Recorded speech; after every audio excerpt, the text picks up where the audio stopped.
आत्मा का आवाहन करना पड़ गया भारी।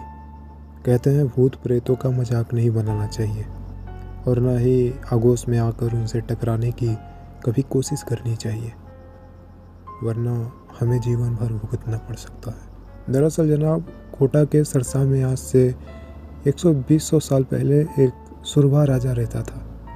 वो अपनी ज़िंदगी अच्छे से गुजार तो रहे थे, लेकिन कुछ वक्त बीता तो उसकी पत्नी को फीवर और मूत्र के द्वार से ब्लीडिंग होना स्टार्ट हो गया। उसने अपने दास दासियों को उसकी सेवा में लगा दिया कि रानी की सेवा करो। लेकिन एक वक्त के बाद रानी की तबीयत काफ़ी ज़्यादा ख़राब हो गई और वो शहर से डॉक्टर को महल में बुलाता है कि रानी का इलाज करो। डॉक्टर उसकी बहुत देखभाल करती थी, लेकिन मालिक को तो कुछ और ही मंजूर था, जिस कारण एक दिन रानी की मौत हो गई। जैसे ही राजा के पास ये सूचना पहुंची कि रानी मर गई, तो राजा ने सोचा ज़रूर डॉक्टर की ही कुछ गलती होगी, और वो जाकर उसके गर्दन को धड़ से अलग कर दिया और इतना ज़्यादा क्रोध में आ गया कि पत्नी के वियोग में महल के सारे दास दासियों को गोली मारने लगा और सभी को मारकर खुद मर गया। और आज भी वो महल यूं ही वीरान पड़ा है, जिसमें लोगों का जाना निषेध है। लेकिन जनाब, 1990 में कुछ 3 नौजवानों को ये बात पता चली तो वो उस महल में आसपास के लोगों के चोरी छिपे अंदर प्रवेश कर जाते हैं। जनाब, दरअसल ये वही लोग होते हैं जो भूत प्रेत पे विश्वास नहीं करते हैं। तीनों उस महल में अच्छे से घूमे।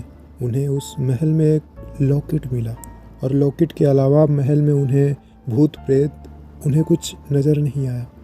लेकिन जब वो घर आकर उस लॉकेट को सामने रख कर जब तीनों उस राजा की आत्मा का नाम लेकर आवाहन करते हैं, तो वो महल के राजा की आत्मा तुरंत आ जाती है, जिसे देखकर सब डर जाते हैं और दहशत में आ जाते हैं कि सच में यार, हमने तो सिर्फ मजाक किया था, ये तो सच में आ गया। जनाब, दरअसल जो लॉकेट ये लाए थे, लॉकेट मरी हुई रानी की फेवरेट लॉकेट थी, जो कि उसे ये राजा ने दिया था। और जनाब, जब महल के राजा की आत्मा उनके पास आई तो उनके साथ जो हुआ वो बहुत बुरा हुआ। जनाब, उस राजा की आत्मा ने एक एक को कई तरीकों से मौत के घाट उतार दिया।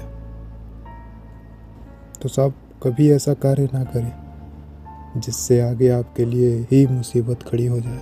हमारी दादी माँ कहती है, अगर आप किसी मरे हुए इंसान की ऐसी वीरान या कब्रिस्तान से कोई चीज़ उठाकर अपने घर लाते हैं, तो वो उस चीज़ का मालिक, यानी जो चीज़ आप छूटे हुए शरीर के पास से उठाया है, उसकी आत्मा आपके पीछे लग जाएगी।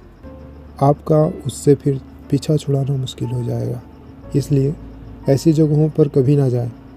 वहाँ से कोई चीज़ उठाना तो बड़ी बात हो गई।